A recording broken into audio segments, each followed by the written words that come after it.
I had the honor to help work on it about 10 years ago, and the Bishop Swain, decided to restore it. And we call it a creative restoration because it was never this beautiful till when he did this restoration. But we believe that what we did embodies what the original architect and original bishop intended in 1917. We were fortunate to have some drawings of the original drawings from the 1910s, 1920s, and we were able to reconstruct some of the intentions of Masquerade. This is another Masquerade cathedral, same guy who did St. Paul. And then there's a lot of clues in the building itself.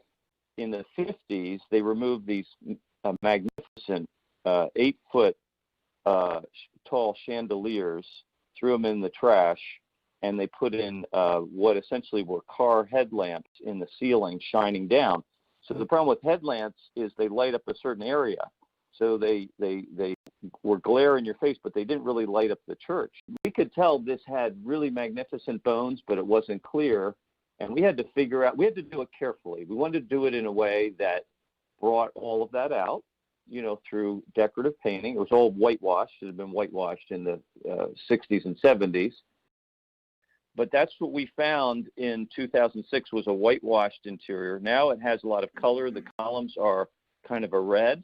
And we found out from the drawings that was always intended that the columns be, for the side aisles, that the columns be marbleized.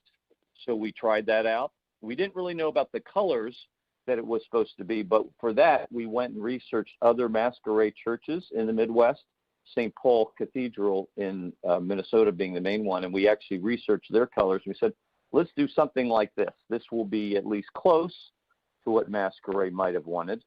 And we had Conrad Schmidt, who are very talented decorative painters from Milwaukee, help us with that. And they really developed the color scheme. And then the colors that were particularly interesting to the bishop, you might say, and to normal people were the Stations of the Cross, which were all whitewashed also, and these 12 apostles. As I say, 12 apostles are up in the ceiling. They're in these we call them rondelles, these round circles along the side of the ceiling. And for whatever reason, there were 10 circles. So what Masquerade did, which is kind of brilliant, is the last two, the ones closest to the door, are like Siamese twins. So he jammed two apostles on each side. So in 10 circles, he gets 12 apostles up there. Fun stuff like that in this building. What we noticed was every 20 years or so, the bishop or the Monsignor would renovate the cathedral. In the 30s, they said, let's put a new altar in. They put in a Art Deco high altar. And the main thing was the 50s, they started the iconoclasm. And then in the 70s and 80s, they did the major work where they ripped out the altar, they ripped out the bishop's chair, they ripped out the pulpit ambo, and whitewashed everything. If it wasn't whitewashed, they whitewashed it even more. They got rid of the confessionals, I believe, at that time, put them in the basement.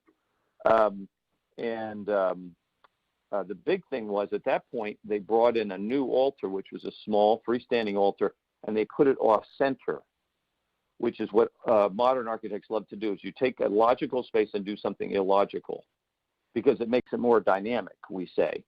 So they took the altar and put it where you don't expect it, which is off to the side a little bit, and then they put the bishop's chair a little bit off to the side, and then the pulpit is somewhere in between, and they were very blocky and simple and kind of boring.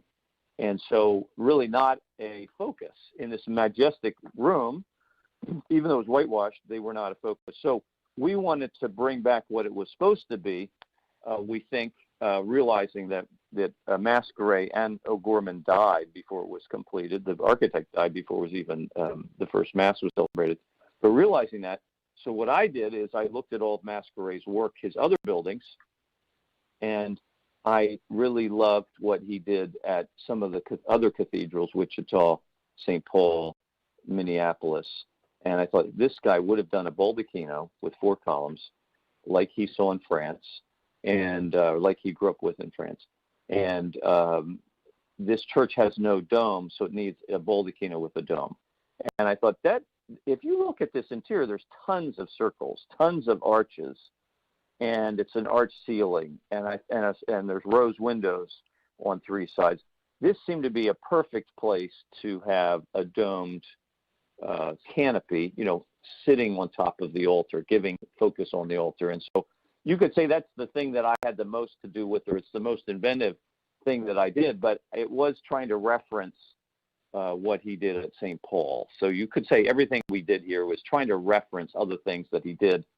And you could say, well, he did it well here, he didn't do it so well there. You can say whatever you want. But we were trying to emulate Masquerade and respect what he did, because I think mainly not because you should always do that, but just this was a really great architect, and this is a really great work of architecture. So I want to be humble towards it.